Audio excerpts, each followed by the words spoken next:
Selamat pagi, saudara sekalian. Terpujilah Tuhan atas segala berkat dan kasih sayang-Nya yang sudah memberkati kita sepanjang malam dalam istirahat kita.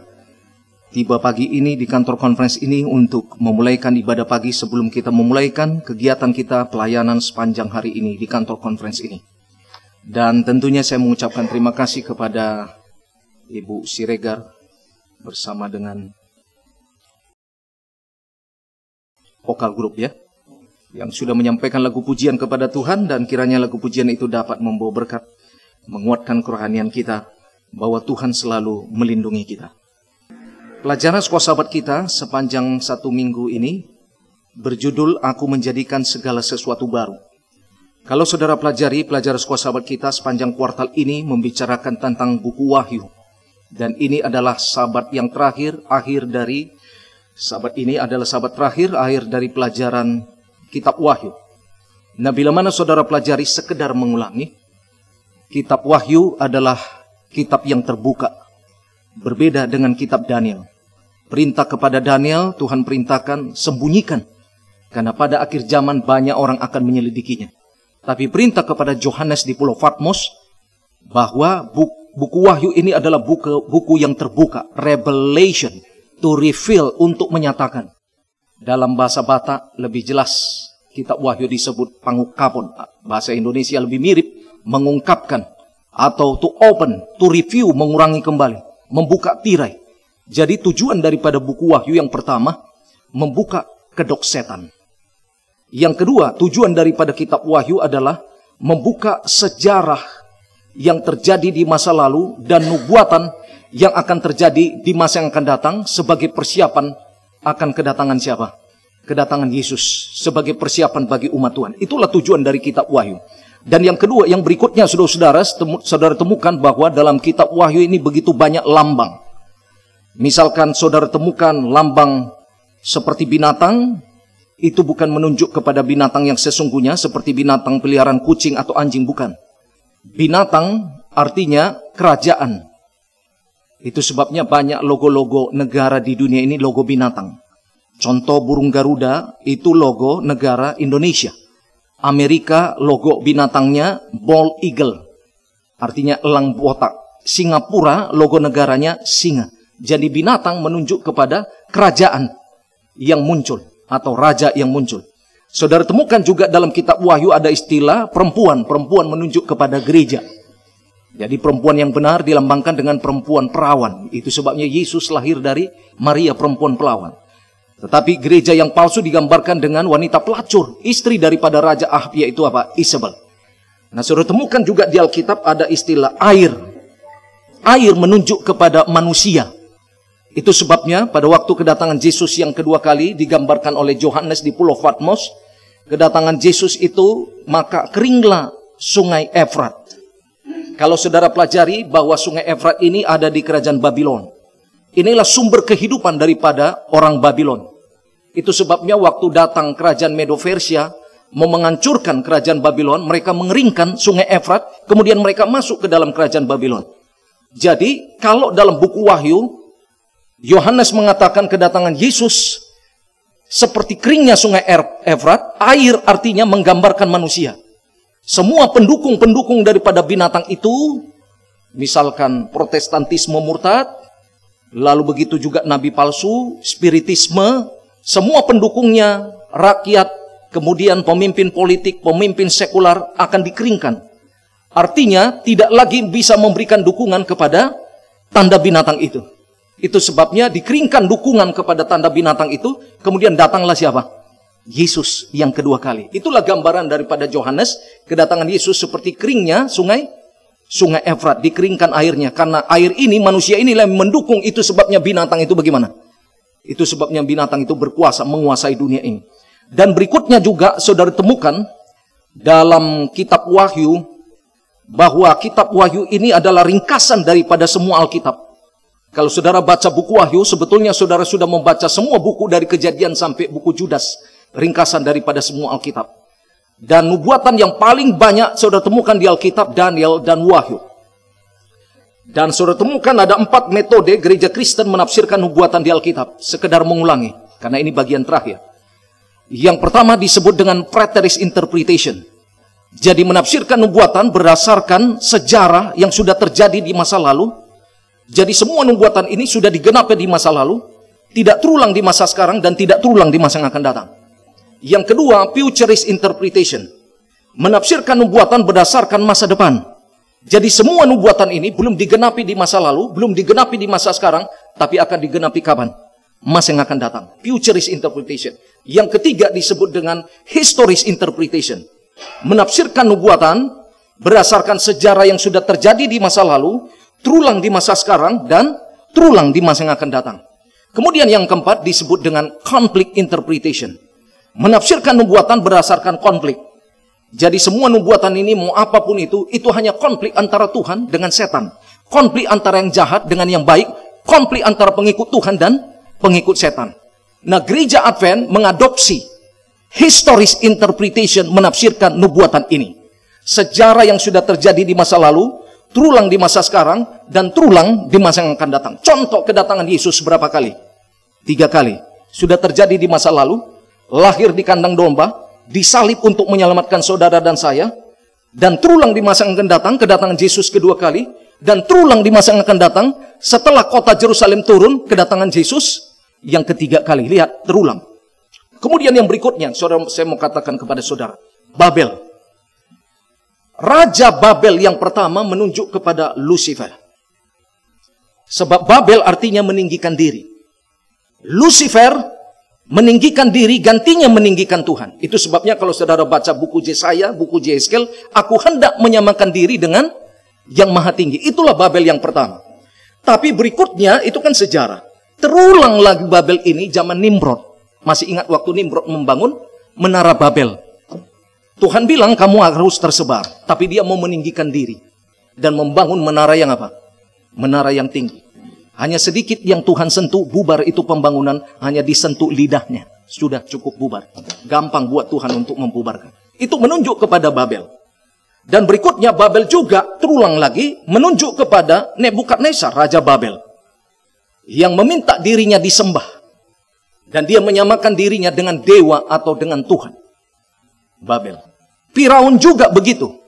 Dia katakan sungai Nil, aku yang menciptakannya. Aku yang punya. Jadi meninggikan diri. Dan di akhir zaman dalam pelajaran sekolah sahabat kita, menurut kitab Daniel dan kitab Wahyu, Babel itu terulang. Dalam bentuk, kalau kitab Daniel disebut Babel itu adalah tanduk kecil. Kalau kitab Wahyu, Babel itu disebut tanda binatang. Jadi lihat sejarah yang terulang. Jadi Babel, ciri-ciri Babel adalah meninggikan diri. Yang kedua, Babel menganiaya. Dan yang ketiga ciri-ciri Babel, tanduk kecil dan tanda binatang pada akhir zaman, merubah hukum dan waktunya. Yaitulah merubah hukum yang keempat, hari Sabat kepada hari yang lain. Nah, yang saya mau katakan kepada saudara, aplikasi daripada Babel meninggikan diri ini bisa terjadi kepada saudara dan saya. Ketika saudara di sini ambil bagian untuk meninggikan diri, ketika saudara membantu pekerjaan Tuhan untuk meninggikan diri, saudara termasuk Babel. Itu sebabnya Yesus katakan keluar kamu dari apa? Dari Babel. Walaupun kita berada di gereja Advent. Nah, saudara perhatikan bahwa Alkitab atau pelajaran sekolah sahabat pada 1 minggu ini menjelaskan bahwa kehancuran Babel itu akan terjadi pada waktu malapetaka yang ke-7. Yaitulah kedatangan siapa? Kedatangan Yesus. Nah, bila mana saudara pelajari saudara-saudara bahwa Babel ini yaitu termasuk naga, lalu termasuk binatang, termasuk nabi palsu, mereka akan mengalami kehancuran pada waktu kedatangan Yesus yang kedua kali. Pertanyaan yang pertama, apa arti Harmagedon dan kapan Harmagedon itu terjadi? Kata Harmagedon itu dalam bahasa Ibrani artinya gunung Megido yang menunjuk kepada tempat secara fisik di lembah Yezreel, yaitulah Gunung Karmel. Peristiwa di Gunung Karmel yang terjadi peperangan antara Elia, Nabi Tuhan, dengan Nabi Baal. Secara fisik manusia yang berperang, tapi kuasa di balik peperangan itu sebetulnya peperangan antara Tuhan dengan siapa? Tuhan dengan setan. Itulah asal kata daripada Harmagedon. Nah, kalau saudara pelajari, sebetulnya awal daripada Harmagedon itu sudah bermula di sorga. Peperangan antara Tuhan dengan setan, peperangan antara yang jahat dan yang baik, sudah bermula di sorga. Asal mula apa? Asal mula dosa. Sekali lagi saya ulangi kepada saudara, bahwa nubuatan ini sifatnya historis. Sudah terjadi di masa lalu, dan terulang sampai kepada akhir zaman. Itu Harmagedon sudah terjadi di sorga.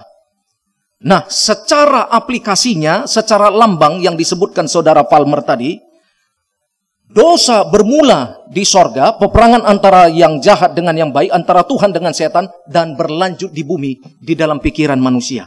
Itulah Harmagedon. Tetapi saudara-saudara, yang berikutnya, kapan Harmagedon itu terjadi secara literal? Tadi kita bicara lambang, aplikasinya.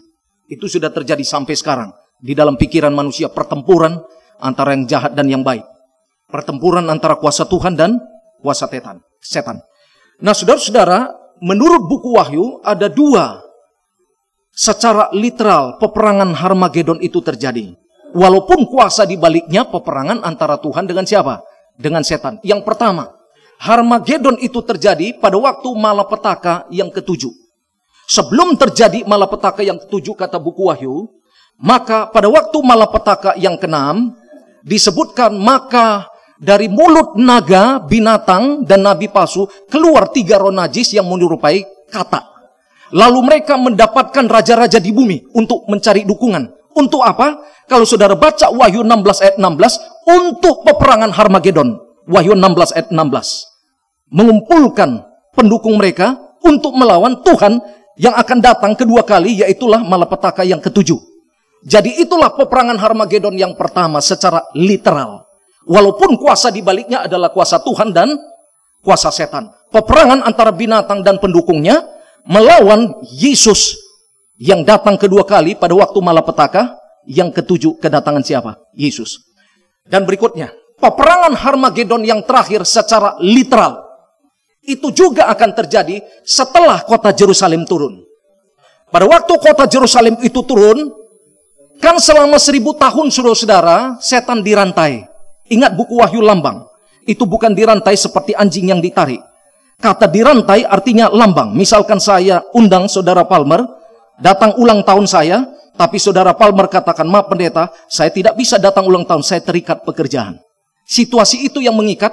Setan hidup bersama dengan sepertiga malaikat setan selama 1000 tahun, tidak ada yang mau digoda. Umat Tuhan ada di sorga 1000 tahun, orang jahat mati seperti mayat berkelimpangan. Lalu pada waktu kota Yerusalem turun, terjadi kebangkitan kedua. Yaitulah kebangkitan orang jahat. Pada waktu terjadi kebangkitan orang jahat, kemudian setan dan sepertiga malaikatnya akan memimpin peperangan, mau menghancurkan kota Yerusalem. Jadi tiba-tiba turun api dari sorga. Inilah peperangan Harmagedon yang terakhir. Antara Tuhan dengan setan, antara pengikut Tuhan dan pengikut setan. Antara yang jahat dengan yang baik. Itulah Harmagedon. Ya, bukan di Megiddo, itu lambang. Lambang. Itu peperangan antara kuasa Tuhan dan kuasa setan. Saya pikir udah jelas, itu yang pertama. Yang kedua, apa pekerjaan umat Tuhan selama 1000 tahun? Buku Wahyu mengatakan pekerjaan umat Tuhan selama 1000 tahun menghakimi. Kata menghakimi bukan menjatuhkan vonis. Sebab vonis sudah dijatuhkan waktu kedatangan Yesus kedua kali. Orang jahat tidak selamat. Tapi menghakimi kepada mereka diberikan buku-buku sorga. Yang pertama buku catatan dosa. Yang kedua buku peringatan, semua kebaikan yang kita lakukan. Yang ketiga buku kehidupan. Orang yang terima Yesus dan melakukan pekerjaan Tuhan. Contoh saudara KKR, semua buku kehidupan. Dan yang keempat, buku kematian. Jadi umat Tuhan 1000 tahun di sorga, pekerjaannya menghakimi, ditunjukkanlah mereka 4 buku ini. Dan Ron Wood katakan dalam kerinduan segala zaman, ada 3 keheranan di sorga. Yang pertama, orang yang kita anggap masuk sorga tidak ada di sorga. Yang kedua, orang yang kita anggap tidak masuk sorga tapi ada di sorga. Yang ketiga, orang yang kita tidak kenal. Iya, semoga kita ada di sana. Jadi pada waktu ditunjukkan buku-buku ini saudara-saudara, di situ kita melihat dengan jelas, loh, kenapa pendeta ini tidak masuk? Rupanya ada dosa kesayangannya. Contoh. Jadi, apa pekerjaan umat Tuhan selama 1000 tahun? Menghakimi. Tujuannya apa? Untuk menunjukkan keadilan Tuhan kepada umat Tuhan di sorga. Kalau penghakiman yang pertama, dari 1844 sampai kedatangan Yesus, itulah Yesus berpindah dari bilik suci ke bilik maha suci. Penghakiman di sorga yang menghadiri malaikat untuk menunjukkan keadilan Tuhan kepada malaikat. Penghakiman pertama. Dan penghakiman kedua, masa 1000 tahun, saudara-saudara, menunjukkan keadilan Tuhan kepada umat tebusan di sorga. Dan yang kedua, untuk membuktikan bahwa tuduhan setan Tuhan itu kejam, sewenang-wenang, bahwa itu tidak benar. Itu tujuannya, penghakiman itu. Kemudian istilah perhitungan 1000 tahun. Tadi saya lihat semangat membahasnya, saudara-saudara. Saudara-saudara sekalian, soal hitungan 1000 tahun itu bukan perhitungan manusia. Tapi itu perhitungan Tuhan. Kenapa? Kalau saudara hubungkan dengan 2 Petrus pasal 3 ayat 8, 1000 tahun bagi manusia, tapi seperti 1 hari bagi Tuhan. Atau 1 hari bagaikan 1000 tahun. Artinya Tuhan tidak dikendalikan waktu. Yang saya mau tekan kepada saudara, kalau saudara mengajarkan, itu bukan perhitungan manusia 1000 tahun, tapi perhitungan siapa? Terserah Tuhan dong, mau berapa lama itu 1000 tahun. Amin. Ah iya. Lalu yang berikutnya, saudara-saudara sekalian, yang ketiga. Kapan kota Yerusalem itu turun? Tadi sudah dijelaskan, setelah selesai masa 1000 tahun. Ya. Lalu kota Yerusalem turun. Menurut buku Zakaria dalam Alkitab, kota itu akan turun di Bukit Zaitun. Masih ingat Bukit Zaitun pada waktu Yesus meninggalkan muridnya lalu naik kemana? Ke sorga. Dan disebutkan buku Zakaria, Bukit Zaitun akan terbelah 2. Lalu kota Yerusalem akan turun, meletakkan pondasinya dari Bukit Zaitun yang terbelah 2. Umat Tuhan ada di sana. Dan Yesus ada di sana. Boleh jadi Yesus di pintu. Karena Yesus pintu apa? Menuju kepada apa? Keselamatan boleh jadi. Dan berikutnya saudara-saudara sekalian. Tapi jangan dijadikan doktrin. Ini juga bisa ditafsirkan. Iya kan? Lalu kemudian apa yang terjadi pada waktu itu? Lalu orang jahat dibangkitkan. Dan pada waktu orang jahat dibangkitkan, setan melihat sudah waktunya untuk berperang tadi. Dan sebelum terjadi peperangan, Alkitab katakan penafsiran gereja Advent, akan ada penghakiman yang ketiga. Bagi umat Tuhan di dalam kota, dan orang jahat di luar kota, dan juga kepada setan dan malaikat setan. Jadi penghakiman yang ketiga, waktunya singkat, seperti fenomena yang kelihatan kata buku Kemenangan Akhir. Sesudah selesai penghakiman itu, maka setan dan malaikat dan orang jahat mau menghancurkan kota Yerusalem yang baru. Dan tiba-tiba turun api dari apa? Dari sorga. Dan api ini, saudara-saudara, tujuannya bukan menghukum orang yang berdosa, tapi membersihkan dosa. Karena buku sejarah para nabi, saudara baca, Tuhan mencintai orang berdosa, tetapi membenci dosa. Tapi karena dosa tidak bisa dipisahkan dari manusia, dia tidak mau tinggalkan, maka manusia akan apa? Binasa. Sesudah terjadi, bumi disamaratakan dengan api, maka terjadilah Tuhan menciptakan langit yang baru dan bumi yang baru. Apa yang terjadi dalam situasi di sana? Di sana kita akan membangun rumah. Kalau kata sahabat, kita akan membangun rumah di pinggir tepi sungai. Makanya ada, itu sahabat kita tadi. Apa situasinya? Ya kan? Makanya ada lagu yang disebutkan akan berkumpullah kita di tepi sungai indah. Apa pekerjaan kita selain membangun rumah? Kita menanami pokok anggur di Yerusalem. Di kota Yerusalem. Apa pekerjaan yang lain? Ronubuat katakan kita akan mengunjungi planet lain bersama dengan malaikat. Dan apa yang kita akan kerjakan di sana? Kita akan berhari sabat, sabat berganti sabat. Dan di sana tidak ada laut. Pada waktu penciptaan Tuhan tidak menciptakan laut. Masih ingat 6 hari Tuhan menciptakan? Tuhan menciptakan cakrawala yang memisahkan air yang ada di atas dengan air yang ada di mana? Di bawah. Kalau sudah lihat di Taman Eden, sungai ada 4, tidak ada laut. Boleh jadi laut itu terjadi setelah peristiwa air bah. Boleh jadi. Tapi di dunia yang baru nanti tidak akan ada apa? Laut. Dan berikutnya, tidak ada matahari secara fisik. Karena Tuhan langsung sebagai matahari kebenaran. Dan yang berikutnya, kalau saudara pelajari, bahwa disebutkan kota Yerusalem yang baru itu turun katanya, menurut sahabat dan buku Wahyu, ukurannya 12.000 stadia. Jadi panjang, lebar, dan tingginya 12.000. Jadi satu stadia itu sama dengan 200 meter. Jadi 12.000 stadia kali 200 meter sama dengan 2.400.000 meter sama dengan 2.400 kilometer. Jadi kalau itu kelilingnya 2.400 kilometer kan bentuknya bujur sangkar, 4 persegi. Jadi kalau itu lebarnya saudara-saudara 2.400 kilometer dibagi 4, berarti satu sisi 600 kilometer, satu sisi. Jadi 600 kilometer sama dengan dari Jakarta menuju Solo. Ini perhitungan manusia ya, hanya Tuhan yang tahu. Soal apa? Kota Yerusalem yang baru. Waktu kami belajar di Ayas sama Kobayashi bilang, setelah dia hitung, saya lupa model perhitungannya, dia katakan, lebar daripada kota Yerusalem yang baru itu 4 persegi, sama dengan luasnya seluruh Timur Tengah. Terserah saudara. Bagi saya tidak penting ukuran itu, yang penting saya masuk ke mana? Kota Yerusalem. Dan di kota Yerusalem itu jalannya terbuat dari emas. Kita yang membuat derajat emas menjadi tinggi. Di sini, di sini. Sebetulnya posisi emas di mana? Di kaki saudara-saudara. Terakhir saudara-saudara.